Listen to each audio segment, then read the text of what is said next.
Quick question. How many people do you follow online who are constantly showing you what they have, but never showing you who they serve? The cars, the clothes, the trips, the money stacks. And the only time God gets mentioned is when something goes wrong. Matthew 6:24 just exposed something most people aren't ready to hear. Tap in. Somewhere between the blessing and the post, God is getting cap cut out of every story.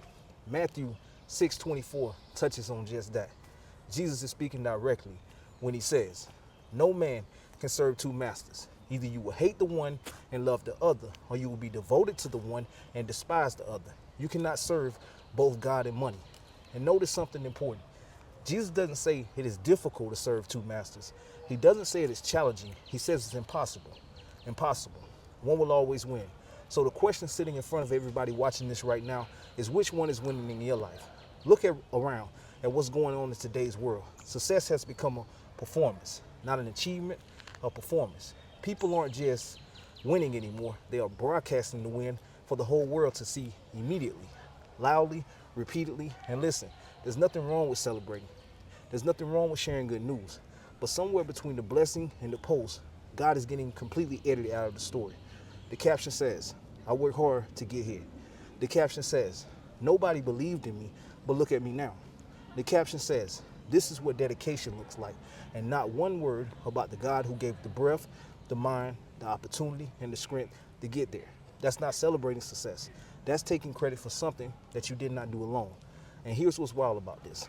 The word warned about this exact trap thousands of years before social media even exists. You may say to yourself, by the power of my hand and the strength of my hands, it produced this wealth for me. That thought right there is one of the oldest traps in human history. And people are falling into it daily with every post, every caption, every highlight reel. Here's what nobody wants to say out loud. The flex culture dominating social media right now is not just a vanity problem, it's a worship problem. When the applause of people becomes more important than the acknowledgement of God, you have switched master.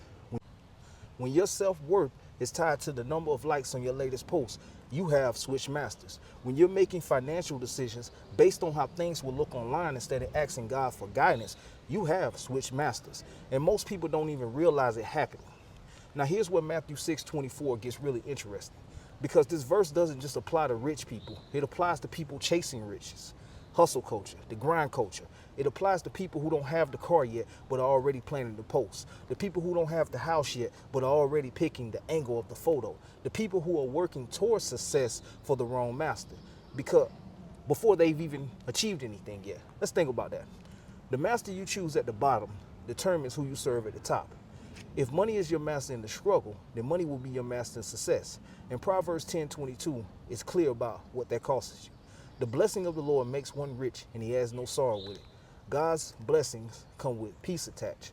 But money as your master, that comes with anxiety, comparison, emptiness, the constant pressure of maintaining an image that was never real to begin with. I thank God daily that he didn't give me the things that I wanted at the times that I wanted them, because it would have moved me away from his love. Greed would have entered my heart. Jealousy, envy, all of it. You've seen it, I've seen it. The people online who look like they have everything, but yet you can see the emptiness behind the eyes. That's what serving the wrong master looks like from the outside. But listen, this message is not about tearing success down. It's about building it right. There's a version of success that gives God the credit publicly and privately. There's a version of winning that looks at the camera and says, look what God did through me. There's a version of the highlight reel that actually glorifies the God who authorized the story instead of the person living. And that version is completely different, because people can feel the difference between someone performing success and someone who is genuinely grateful for it.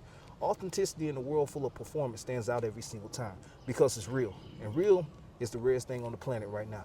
Giving God the glory publicly is actually the most countercultural thing you can do in 2026. Everyone is fixated on themselves. Everyone is promoting their own brand. Everyone is building their own name. And then somebody steps into that space and says, it wasn't me, this was God. I'm just a vessel. The reach he gave me, all God. The opportunity that opened, all God. The mind that figured it out, all God. The second chance after losing everything, absolutely God. In a world full of self-promotion, someone pointing away from themselves towards God is the most powerful thing that an audience can witness.